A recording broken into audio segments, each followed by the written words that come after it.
My daughter attacked me with her fists, bruises, an ambulance, and then a text. Don't come near us again. Fine, I thought, and simply replied, okay. Then I went and canceled the mortgage I had taken out on their house. 4 hours later, there were 30 missed calls on my phone. It seems the message finally got through. And before we continue, I ask you to like this video. Your support is very important to us, thank you. And now enjoy the story. My name is Helen. I'm 58. And for a long time I was sure I understood where support ends and indulgence begins. That a family is held together by simple things. Patience, working without days off, and a stubborn "we'll get through this." And yet, I was wrong about many things, though I was right about one. Sometimes, the most painful wounds are inflicted by those for whom you burn yourself down to the last ember. And it's hard to talk about, but perhaps it's time. It was a Tuesday in March. The morning was ordinary. I was finishing my tea and flipping through a paper newspaper. I love the rustle of pages. It's calming. Then my phone vibrated on the table. Abigail lit up on the screen, and my heart habitually skipped half a beat, no matter how many years had passed. When your child calls, it's always a small gift. Abigail is 26. My eldest. She lives with her family in a house I secured and signed for 3 years ago. They're not renting, they're living. And the mortgage, all the payments are on me. They went out like clockwork. Over $1,000 every month for 3 years without delay. I won't say it's easy on a teacher's pension. But what mother wouldn't find a way if she had to? Hello, Mom. Abigail's voice was tense like a string. Can you come over? We need to talk. Those words usually don't lead to anything good. Experience told me so. But this is my daughter. The same little girl who used to crawl under the covers with me during a thunderstorm and whisper that I was the bravest. Of course I'll come. How could I not? Is everything okay? I asked. Everything's fine. Just come over. We'll be home all day, she said.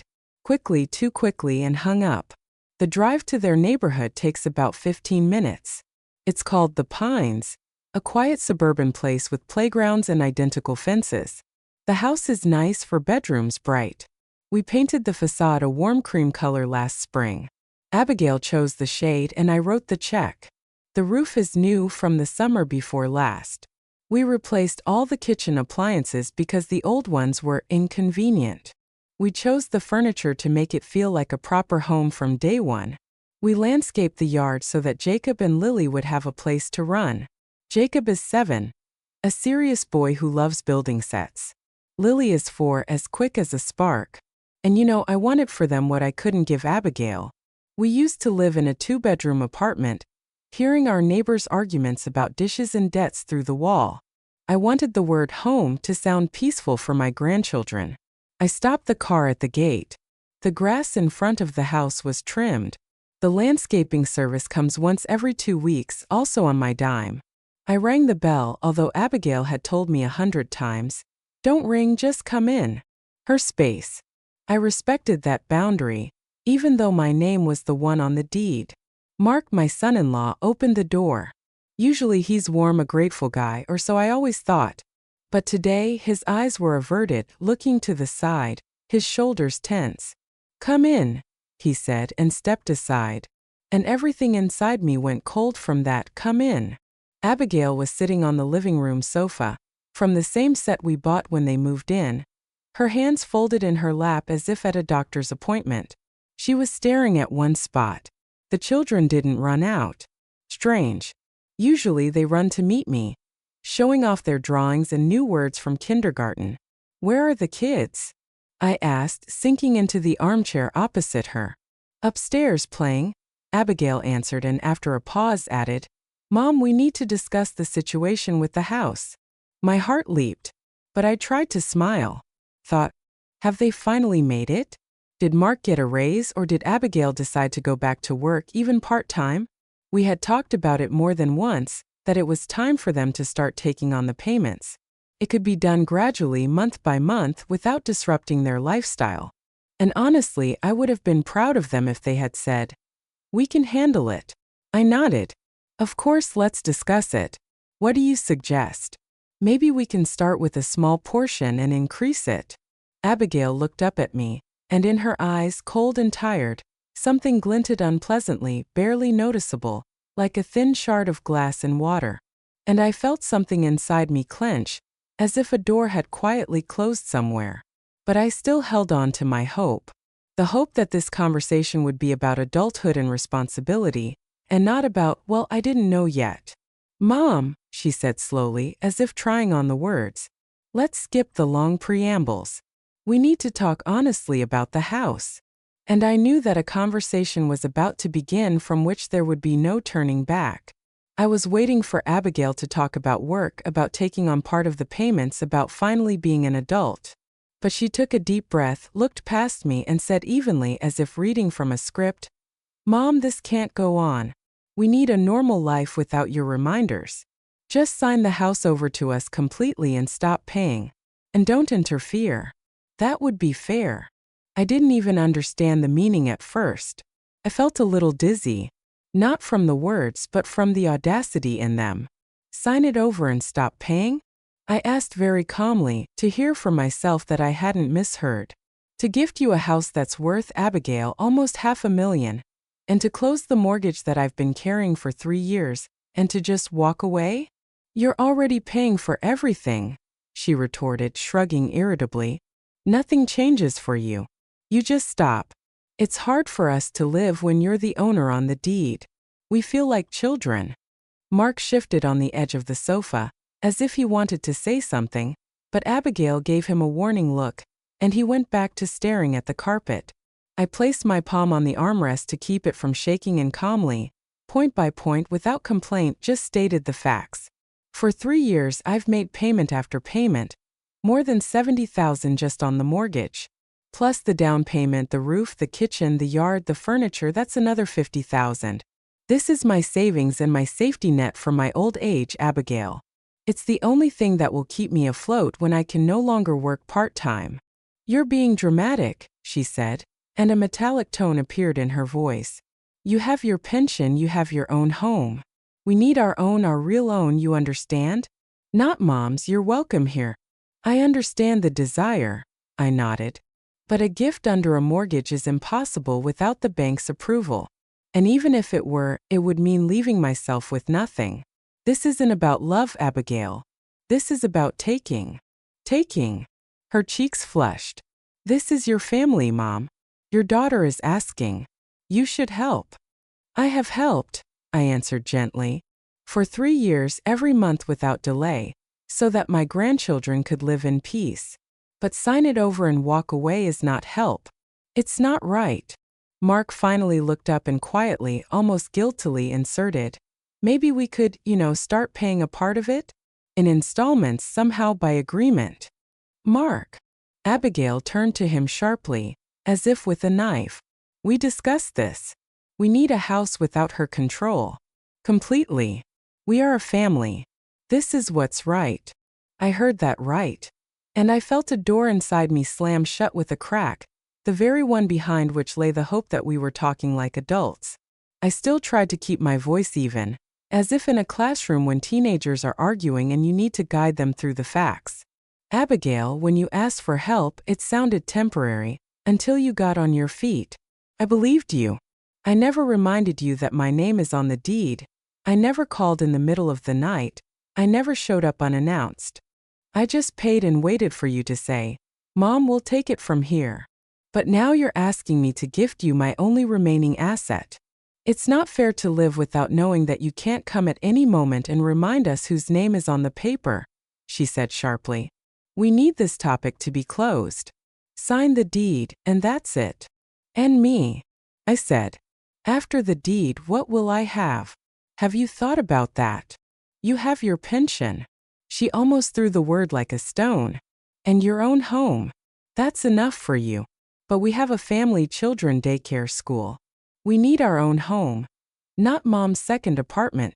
I sighed quietly, closed my eyes for a second so as not to launch into a lecture, as I once did when she was 14. I opened them and just stated, I can't gift it and I won't stop the payments for your convenience. If you want, let's move on to responsibility. We can agree on a monthly amount gradually without any sudden moves. I'm ready to help, but not to dissolve. She smirked with the corner of her mouth unusually harsh. Then you're selfish, Mom. After everything we've been through, you can't do this one single thing for your own daughter. Selfishness is when a person takes and takes without saying thank you, I answered evenly. And when a person finally says stop, that's boundaries. A pause hung in the room.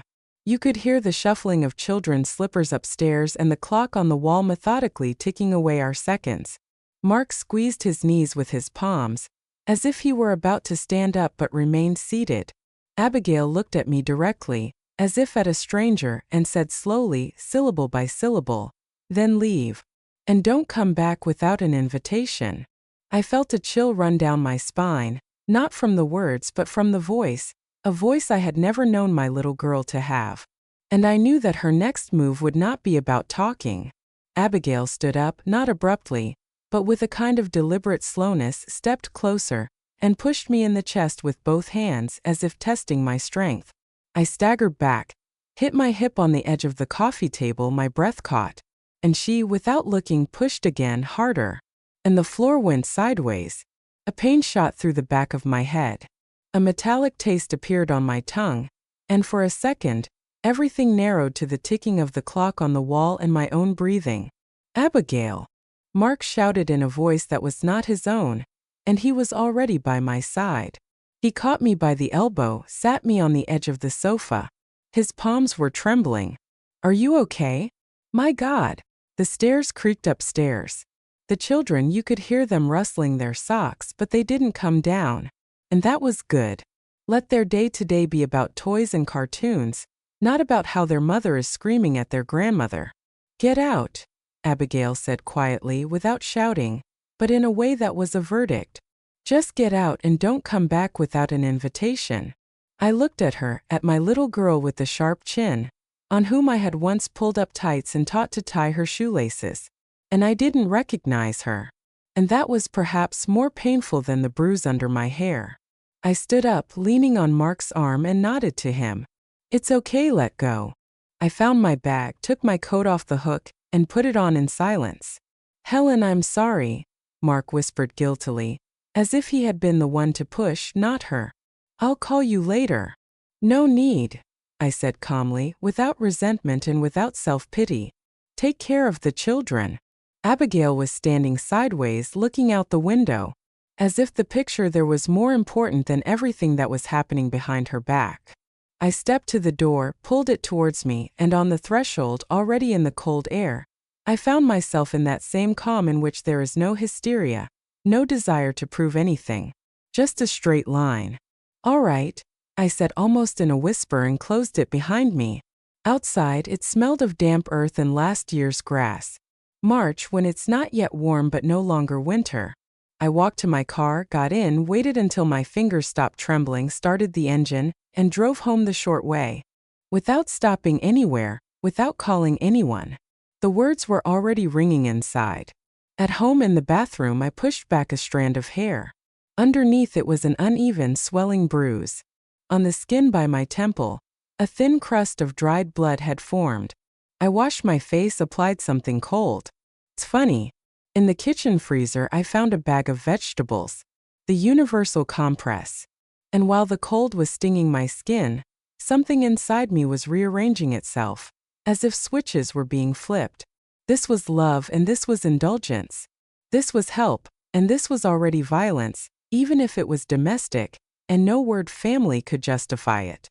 In the kitchen, I put the kettle on, took out the folder with the papers, the one with the Pines written on it in ink. Inside were copies of the payment slips, the contract, some checks for the roof and appliances, the paper trail of 3 years of my life. I sat at the table, opened my laptop, opened my online banking. All those neat payment schedules where next to each month was a green check mark. Someone else's everything is fine. And I realized that fine is when you're not pushed in your own house, according to the documents, not wiped your feet on, not called selfish for finally saying stop. I applied the cold to my forehead again, took it off and turned off the kettle. I didn't want anything hot. I scrolled through the contacts on my phone to where I had a star. Bank mortgage. An old habit of keeping important numbers at hand. I pressed the screen, held my finger, and then I smiled my quiet smile, the same one with which I had entered their house that morning, and simply touched the green call button. There was a click in the speaker, and after 2 rings, a calm female voice said, "Mortgage Center. This is Jean. How can I help you?" Jean politely asked for my last name, date of birth, and a code word, all as required.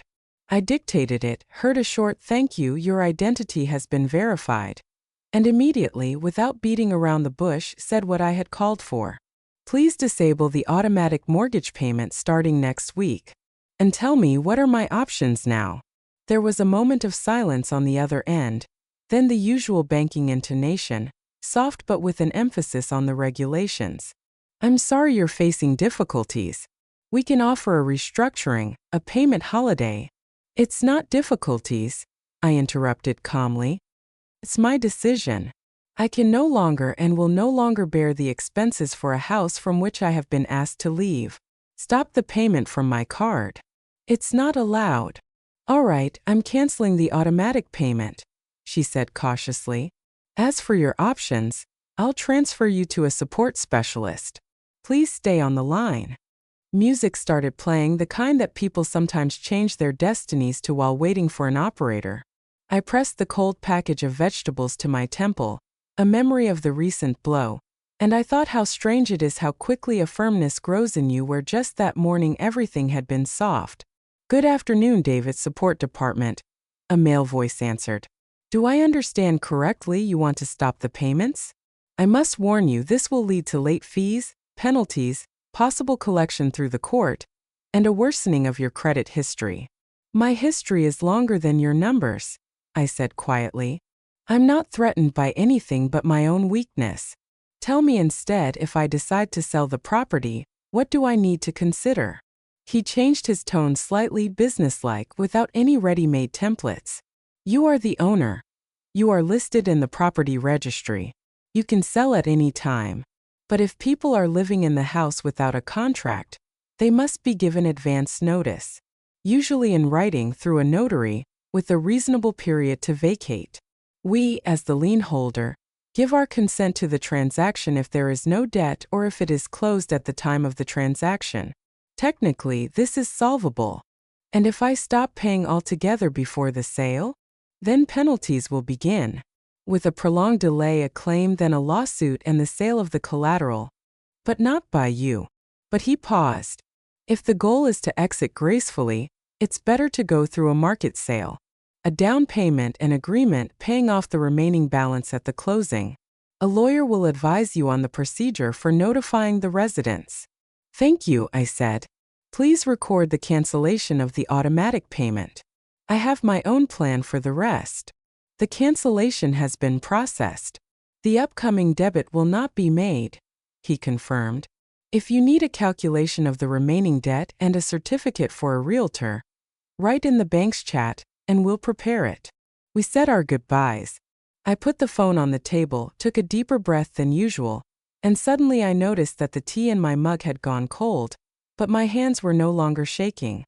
Only a sequence was forming in my head. Notifications, a meeting with a realtor, preparation of documents, a photo shoot, an exhibition, a bargain, a deal.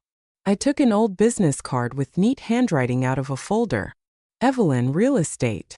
I put it next to me, listened to myself. Not angry, not offended, just finally an adult, as funny as it sounds at my age. And I dialed the number. "Evelyn, good evening. It's Helen," I said when I heard her familiar hello.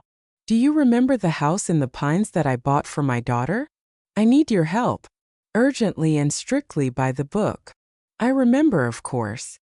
Her voice became dry and serious. "What happened?" I told her briefly, without the detailed words about the bruise, but without softening the main point. "I was asked to leave the house that I have been carrying for 3 years. And now I am stopping the payments and I am going to sell it. Calmly and correctly, with notifications and deadlines, so that the children are not suddenly on the street, but also so that no one pushes me in the back in my own property." There was a silence on the other end, and then that same icy voice. "She raised her hand to you?" "She pushed me," I answered twice. But that's not the point right now. I need a plan. There will be a plan, she said. Tomorrow at 9 in the morning, I'll be at your place. We'll draw up the notifications, look at the documents, order a fresh extract, discuss the price and the strategy. I'll get a photographer right away. We'll do everything quietly and cleanly. I nodded into the empty kitchen, although she couldn't see it. And suddenly, in the silence, my phone beeped. On the screen, Abigail's name flashed, and my finger itself hovered over the green button. For a moment, I looked at the flashing Abigail and thought, to answer or not to answer? But I answered because to drag this out meant to live in half-words again. Mom! Her voice was softer than during the day. We both flared up. Let's be adults. We can start with a small amount and then, well, gradually. First one thing, I said calmly. Are you ready to apologize for pushing me?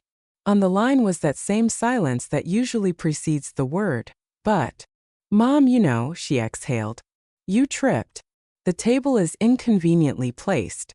No one pushed you. Stop the drama. I have a bruise under my hair and blood in my hair, I answered without emotion. This is not a drama, it's a fact. Are you ready to admit it? My God, she snapped. But what theatricality? Adults don't talk like that. We're a family. We need to solve this. And you're talking about bruises. Let's just go back to the payments. Okay. No, Abigail, I said in the same even voice. I'm not going back to the payments. I've stopped the automatic debit. From now on, I'm acting according to the law. Notifications, deadlines, a sale. If you want to talk like an adult, start with I'm sorry I was wrong. Then we'll have some common ground. She drew in a sharp breath, then hissed with resentment. So you're throwing us out on the street? I'm giving you time and I'm acting openly. That's different from throwing out. All right, she said in an icy tone. Then don't be surprised if you never see your grandchildren again. Don't blackmail me with the children, I said quietly. It's not nice. I ended the call, placed the phone screen down, and the kitchen immediately became quieter. Only the clock was measuring out the equal parts of the night. I applied the coal to my temple, removed it, turned off the light, and went to bed. Sleep didn't come right away. It would recede, then wash over me again like a wave in shallow water. But by morning, I finally woke up not from anxiety, but from the alarm. At exactly 9, Evelyn rang the doorbell.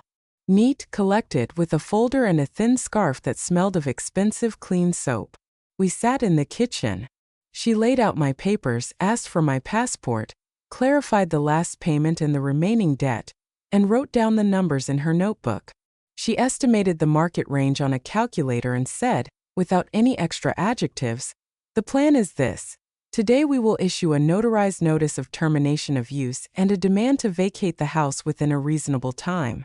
In parallel, I will order a fresh extract from the registry and prepare an exclusive agreement. The photographer will be there by lunch, at least for the facade and the yard. The interiors later as soon as we can. A courier will deliver the notifications and duplicate them by registered mail. In 3 days, the listing. We'll start with a moderate price to get it sold without any delays. Let's do it, I nodded. She looked at my forehead.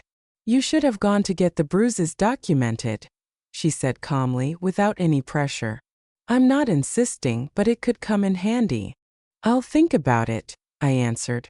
I want to do this without any scandals for now.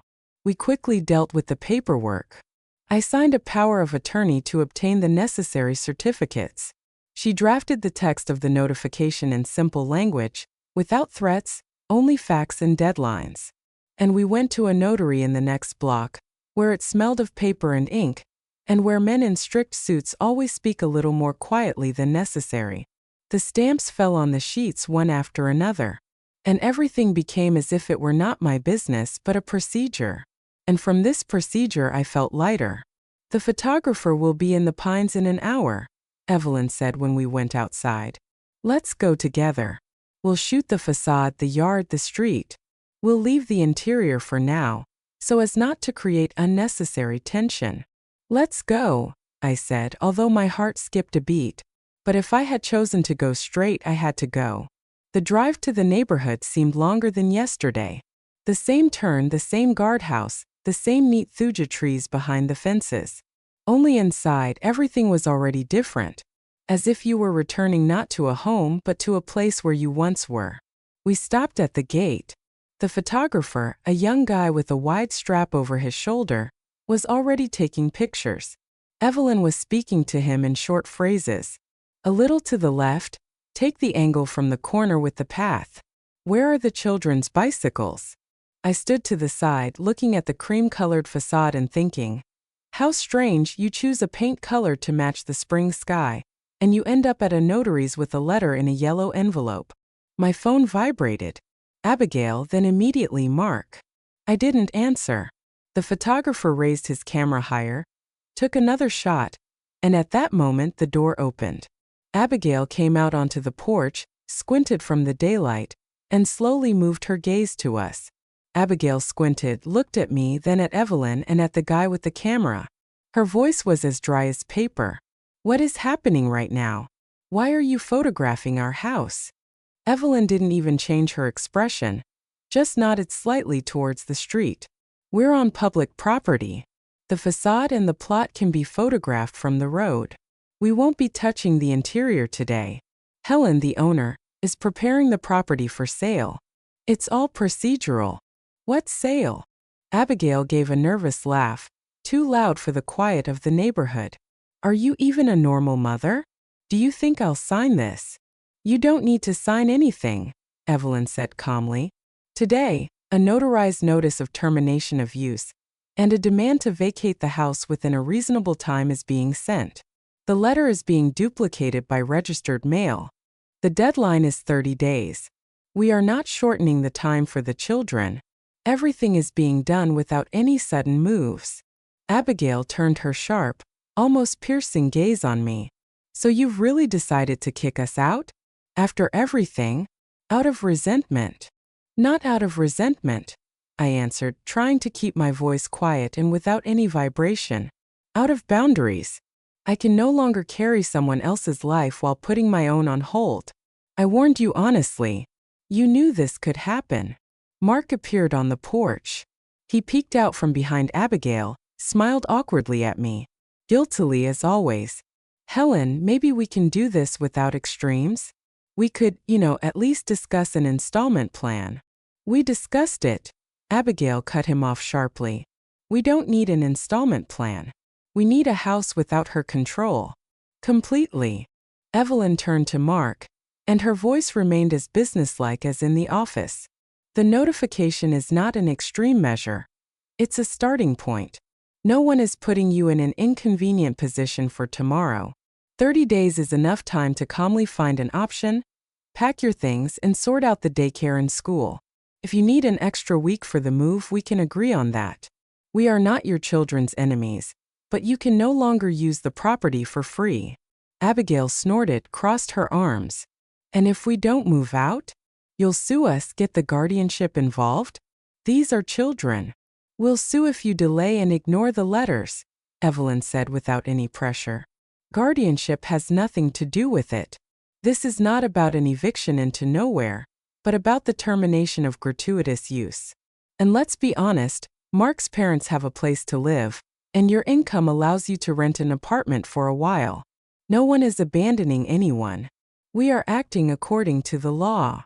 Mark looked away, nodded barely perceptibly, either to me or to himself. Something fell with a thud upstairs in the house. A child's ball probably. And it became painfully clear to me how all this must sound in their little heads. And how I would have liked to gently explain to Jacob and Lily that adults sometimes make mistakes and correct them, and that Grandma's not an enemy. Mom, Abigail swallowed. Let's do this, you stop now. We'll start paying some amount in a month, and in 6 months we'll formalize it. Abigail, I said quietly, yesterday you said leave. I am leaving this role of a wallet without a right to vote. But I am not leaving my grandchildren's lives. These are different things. You talk a good game. She smirked with the corner of her mouth. We'll see how you sing when you realize you'll never see the children again. Don't, Mark asked very gently. The children are not a bargaining chip. Thank you, Mark. I nodded. I will always be ready to see them, but a conversation won't come out of blackmail. The photographer, trying to be invisible, stepped to the fence and took a couple more shots from a side angle. Evelyn, in passing, clarified with him, "Get the house number in a close-up," and turned to me. "The courier has already left. The notification will be delivered within an hour. The second letter will go by mail. I would finish here for today. Let's not escalate. Just you try to come inside," Abigail hissed. "I'll call the police." "We weren't planning to," Evelyn answered. "We'll shoot the interior by agreement or after they've vacated. The facade is enough." I looked at the cream-colored facade that we had once chosen together, at the curtain that Abigail had asked for in a warm milky color, and at the path along which we had carried that very sofa from the salon, and I understood that things hold you for a while, but they don't save you from a human imbalance. "I'm going," I said. "Evelyn, call me when the couriers have confirmed delivery." Abigail turned away as if she had become bored. Mark only quietly moved his lips. "Goodbye." We walked to the car. The photographer waved. "I'm done." He got on his bicycle and rode off to his next order. At the exit from the neighborhood, the guard nodded to me as always, and inside me, it was unusually steady, as if supports had been placed under the floor. At home, I put on some water, took the most ordinary buckwheat out of the cupboard, and poured it into a pot. And the simple kitchen suddenly seemed like an island where you could breathe without looking over your shoulder. At that moment, my phone beeped. "Evelyn, the extract is ready. The courier is close." I answered, "Okay." I sat down at the table with a notebook and began to write point by point, as I used to write lesson plans in school. 1. Notification delivery. 2. Photos done. 3. Listing tomorrow. 4. Viewings by appointment. 5. Contract with the agent. When you write it down, everything becomes more real and manageable. About 20 minutes later, the doorbell rang. I automatically thought that the courier had come to me for a signature, but on the intercom screen in close-up was Mark's confused, tired face. He was crumpling a cap in his hand and looking around like a schoolboy at the principal's office. I didn't even press the button right away. The habit of answering everyone in a row had long since passed. "Helen," he said into the microphone, "I won't be long. Can we talk? It's not about money, it's about the children." And at that very moment, from below at the gate, a bicycle bell rang briefly. A guy in a company jacket took a yellow envelope out of his bag and looked up at the camera to clearly say, "Courier, for Alexandra. Recipient's signature is required." I didn't press the button on the intercom, not because I was mortally offended, but because I understood that if I opened it now, everything would go back to the old track where I listen, understand, feel sorry, and in the end agree. I stood in the kitchen, looking at the gray spot of Mark's face on the screen, at the crumpled cap in his hands, and I was silent. And from below at the gate, the bicycle bell did indeed ring briefly. The courier, the same one who picks up my envelopes to send to Abigail. I said into the phone briefly, "I'll open the gate for the courier. Not for you." I took the yellow envelope out of the hallway, dropped it into the slot of the mailbox from the inside so that the guy wouldn't have to wait, signed his receipt on a tablet through the bars, and went back to the kitchen, where the water was already starting to hum under the lid. The phone was flashing. Abigail, 3 missed calls. Abigail, 5 missed calls. Then Mark, then Abigail again. And between these calls, short messages would fall, as if she were typing them on the run, sometimes dry demands to immediately cancel the circus, sometimes confused, "Why are you doing this to me?" Sometimes like a knife, "If you sell, you'll never see your grandchildren again." I switched the phone to silent mode, placed its screen down, and took an old notebook out of the cupboard, the one in which I used to write lesson plans. I made a new line. "Delivery sent." And from this neatness I felt calmer, as it used to be in school when the class was in an uproar. But you had laid out the steps and you knew what was next. The next day, Evelyn sent a short message. "Listed," followed by a link to the ad and a summary of the views. I saw my cream-colored facade on a strange website with neat points. Brick, plot, renovated, mortgage possible. And this strange thing sobered me up better than any conversation. Now it wasn't just a house for Abigail. Now it was an object on the market with a price and deadlines, with its own listing, photos, and viewing routes. And a day later, on a Saturday, she called and, without wasting words, said, "There are 3 live buyers. 2 are ready to see it tomorrow morning. The third already has bank approval and is talking about a down payment." "Let them go," I answered. "Viewings only through you. I have the keys. I'll give them to you for an hour and you'll return them." "Of course." She nodded into the phone, and I could almost see her writing it down in her notebook. The calls from Abigail had by this time become not just frequent, but intrusive. 30 would turn into 50. Voice messages were added to the text, sometimes with crying, sometimes with a sharp, almost cold voice, where she would list how much Lily's club cost and that decent mothers don't act like this. Mark wrote a couple of times, briefly, without any attack. "Helen, can we talk calmly?" I didn't answer anyone, simply because the calm conversation they were offering was only about me going back to the payments, and that was no longer up for discussion. On Sunday morning, Evelyn and I met at the gates of the neighborhood. She gave the keys for the viewing to a neat, well-dressed man from the first couple, checked his passport, and wrote everything down in a log. We stood by the car while people walked inside, measuring something with their steps, talking in low, important voices, as it always happens at viewings. The second buyer arrived later with a child in his arms. They studied the yard and the path to the gate for a long time, and I watched from a distance and repeated to myself like a mantra, "This is not about revenge, this is about order." Closer to evening, my phone vibrated. "Evelyn. Based on the results, 2 real offers, both above the starting price. One is ready to make a deposit tomorrow, the second is asking for a day to confirm. We'll decide in the morning to get everything formalized calmly." "Thank you," I said, and had just ended the call when the screen lit up with Abigail's name. Then again and again.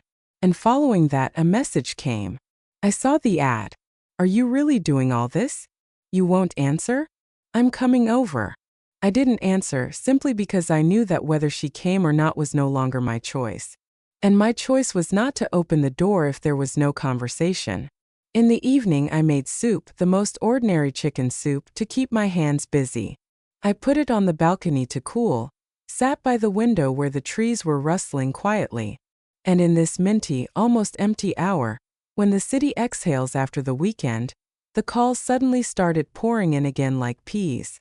"Abigail, Abigail, Abigail." Between them, "Don't you dare. Please. What are you doing?" I moved the phone to the windowsill so that the ringtone wouldn't hit the table and just started to breathe, counting my inhales to 4, my exhales to 6, as I had once been taught at the clinic. And then it rang differently. An unknown number, a short pause, and a calm voice. "Helen? Good evening.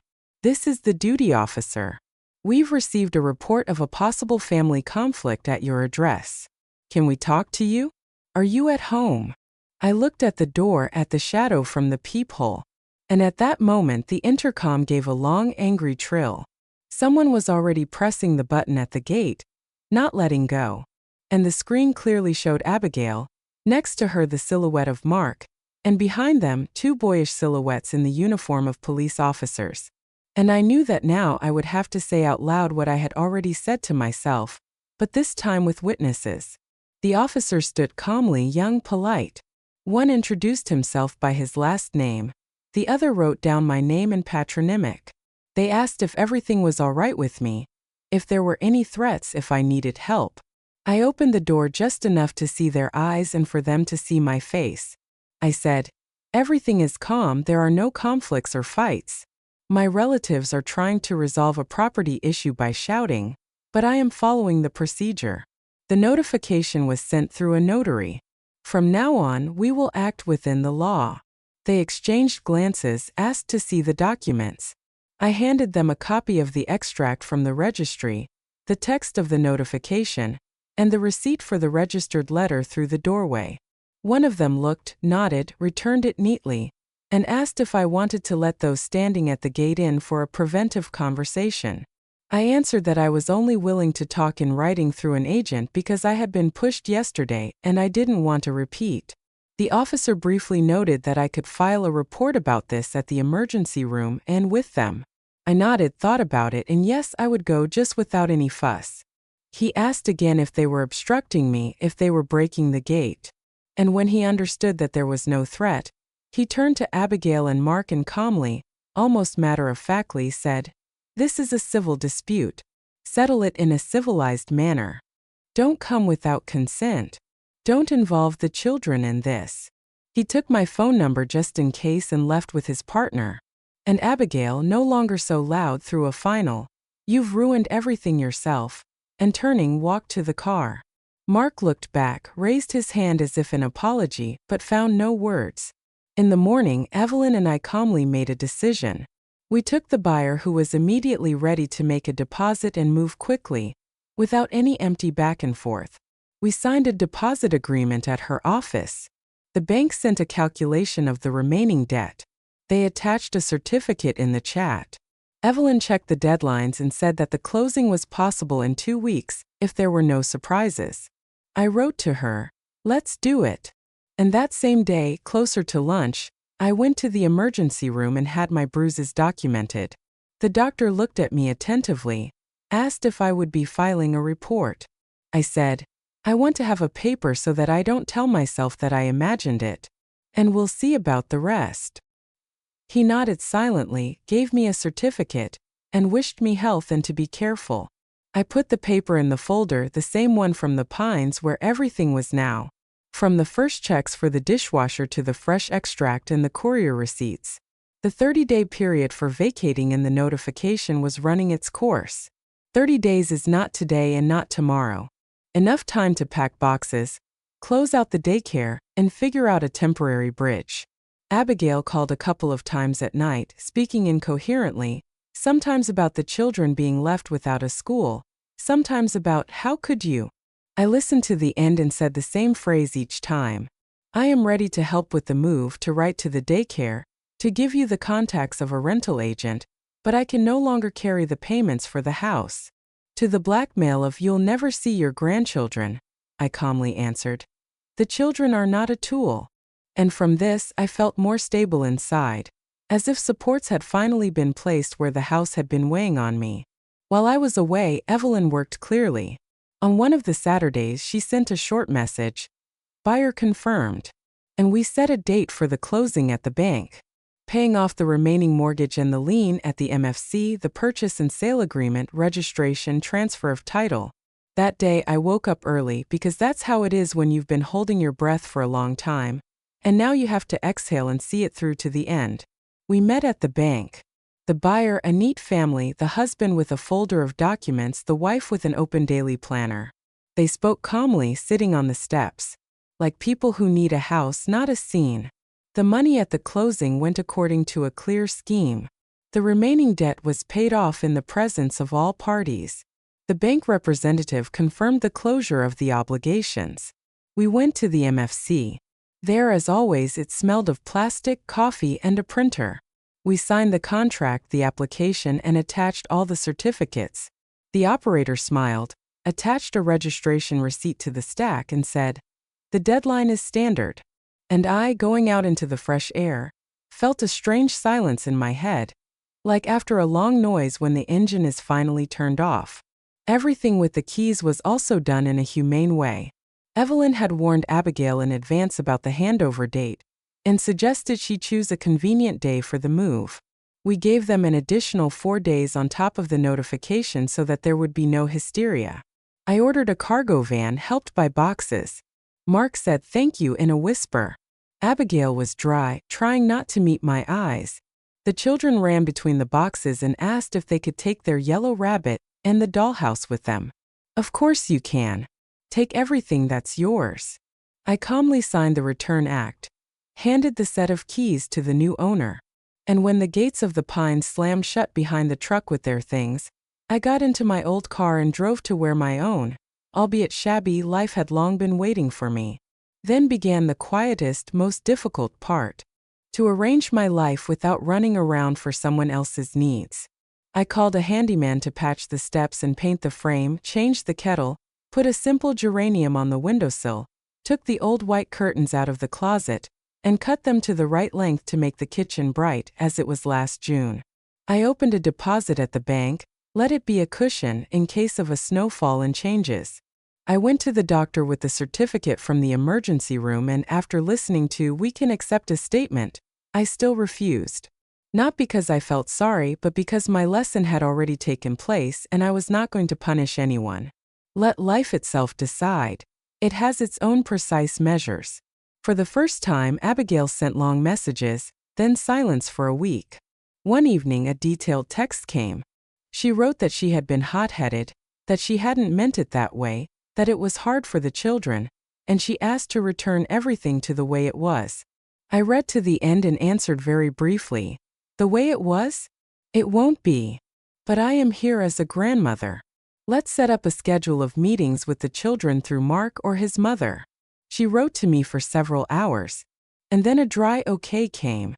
And a week later, Mark's mother gave me some children's drawings. Lily's rainbow and Jacob's house car with a wire. And that was probably the most important thing. Not to break the bridge where there is still warmth from little hands, and not to build bridges where adults are not ready to go both ways. The house in the Pines was sold peacefully, without a court case or a scandal, for a little over $16 million. The remaining mortgage was closed at the deal. After all the expenses, I was left with a sum that was enough not to tremble over every receipt, not to save on medicine, and not to count pennies towards my pension. And suddenly it turned out that peace is not expensive furniture and a wrong facade. It's when you're not afraid to say no. You don't explain every pause, and you don't carry someone else's adult life on your shoulders. We agreed to visit the grandchildren simply, on weekends at my place, sometimes in the park, without talking about money and housing. Only swings, juice, pies, and Lily's new words.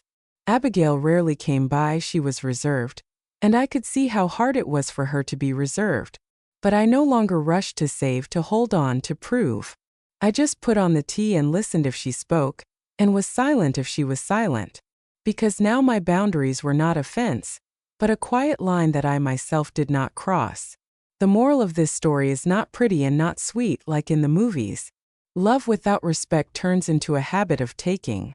Help without boundaries is a way to destroy both yourself and the one you are saving. And sometimes the warmest thing you can do for an adult child is to remove your shoulder and not let them stand on you any longer, until their own legs wake up. And yes, it's loneliness, but it's loneliness with dignity.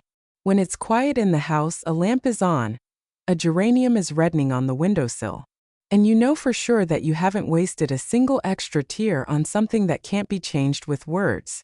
I sit by the window in the evenings, listen to the courtyard breathe, to the teenagers laughing under the streetlight, to the train humming far away, and I think that maybe in a year, Abigail will call on her own.